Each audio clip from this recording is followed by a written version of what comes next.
कपड़े, इतने tight tight बच्चे कपड़े पहनते हैं कि झुक ही नहीं सकते। झुके कैसे? क्योंकि झुके तो फटे, इसलिए झुक भी नहीं सकते। जीन्स झुकने ही नहीं देती,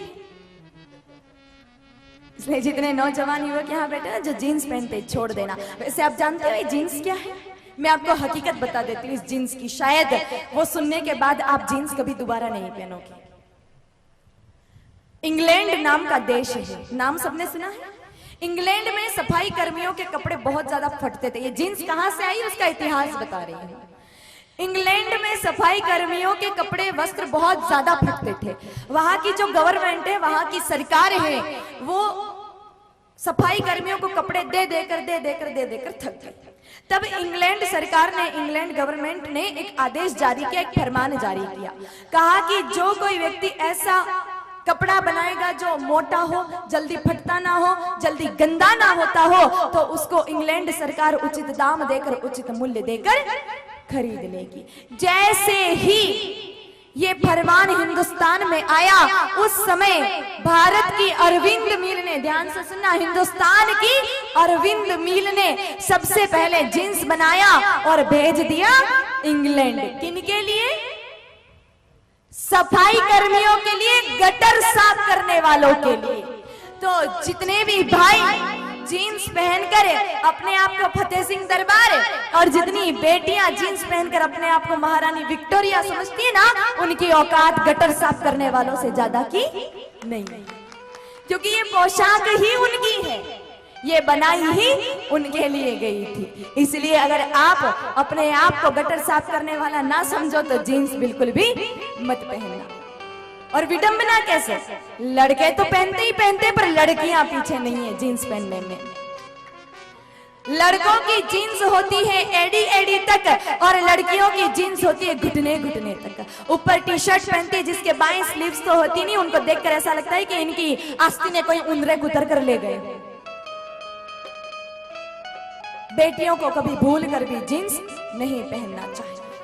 एक बार बेटे खुद को गटर साफ करने वाला समझ के पहन ले, कोई बात नहीं, लेकिन बेटियों को नहीं पहनना चाहिए। देखो आज हमारे हिंदुस्तान में बेटियों का अपमान हो रहा है। रोज अखबार उठाकर देखें तो लगभग 70% खबरें हमको बलात्कार की, दुष्कर्म की और छेड़छाड़ की मिलती है। रोज अगर सुबह सुबह टीवी खोल कर देखे तो सुबह सुबह ही दिमाग खराब हो जाता है। इतनी खबरें बलात्कार की, दुष्कर्म की, छेड़छाड़ की आती है। क्यों? पहले नारियों का इतना सम्मान होता था, आज ऐसा क्यों हो रहा है? मैं ये तो नहीं कहती कि सारा दोष बेटियों का है, नहीं, लेकिन 70% गलती सिर्फ लड़कियों की होती है। जब टाइट टाइट जींस और अधनंगे कपड़े पहनकर कोई लड़की बाजार में गुजरेगी और किसी दुष्ट पापी की नजर पड़ गई तो पूजा की थाली लाकर आरती उतारेगा क्या? फिर तो इज्जत ही जाएगी। कुछ पढ़े लिखे लोग नहीं मानेंगे, ये 21वीं सदी है, इसमें ऐसा कुछ भी नहीं होता है। लेकिन मेरे भाई बहनों याद रखना, सदी चाहे कैसी भी हो, जमाना चाहे कोई सा भी हो, लेकिन अगर घर के आंगन में आपने भोजन की थाली खुली छोड़ रखी है ना, तो कुत्ता तो मुंह मारेगा ही मारेगा। इसमें कोई सदी या जमाना कुछ नहीं कर सकता। ये दोष कुत्ते का नहीं, ये दोष तो हमारा है। थाली को खुला क्यों छोड़ा? अगर ढक के रखते तो किसी कुत्ते की इतनी औकात नहीं है कि ढक्कन उठा के उसको जूठा कर सके। इसलिए बेटियां अपने वस्त्रों पर थोड़ा विशेष ध्यान दें और इस तरह के कपड़े बिल्कुल ना पहने।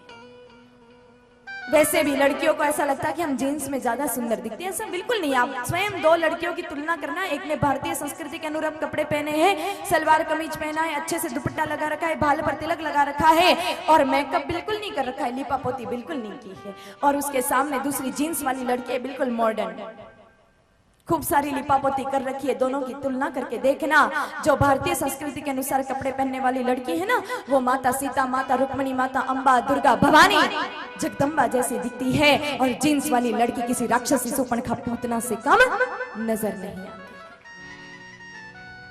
आजकल कोई कम कपड़े पहनता है ना, तो हम लोग क्या कहते हैं? फैशन में है। फैशन की परिभाषा क्या? मतलब हमारे दिमाग में यह है कि जो जितना कम कपड़ा पहनता है, जो जितना ज्यादा नंगा है, वो उतना फैशन में है। ये तो कोई फैशन की परिभाषा नहीं हुई। और अगर सिर्फ कम कपड़े पहनना ही फैशन है ना, तो फिर हमसे ज्यादा फैशन तो कुत्ते करते हैं, क्योंकि कुत्ते भेड़ बकरियां तो कपड़े ही नहीं पहनते, वो तो बिल्कुल ही फैशन में। फिर देखो, इस दुनिया में सबसे ज्यादा अगर कीमती कोई है तो वो है इज्जत। और जो जितनी कीमती होती है ना, उस चीज को उतना ढक के रखा जाता है, सबके सामने प्रदर्शित नहीं किया जाता है।